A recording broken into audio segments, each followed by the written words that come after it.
Well, doctors in the Carolinas are pushing for flu vaccinations before the end of the month, and it's to get ahead of what they could say is one of the worst flu seasons in years, potentially. They're basing that, by the way, on the Southern Hemisphere season, which was the worst in 5 years. And nationwide, we saw the CDC director saying tonight flu numbers are higher than expected for this early in the season.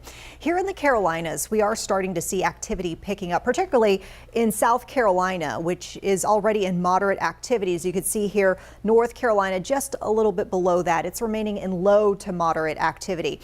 An Atrium Health pediatrician says in general, this would be a concerning year for respiratory illnesses as we come out of the pandemic. People are resuming normal activity. We're expecting to see more respiratory illnesses, including the flu. The one thing about COVID was that COVID seemed to be less severe in children compared to adults, and we do not see the same thing with influenza.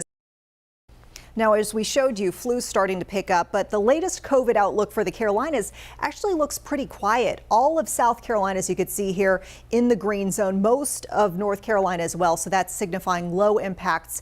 Now, that's not to say it's going to stay that way through the winter. In fact, doctors hope that these new boosters that we just got approved are going to keep COVID in check. But take a look at this. While 60% of North Carolinians have been boosted against COVID with the old booster shot, we're seeing just 7% getting that new COVID booster targeting the current dominant strain.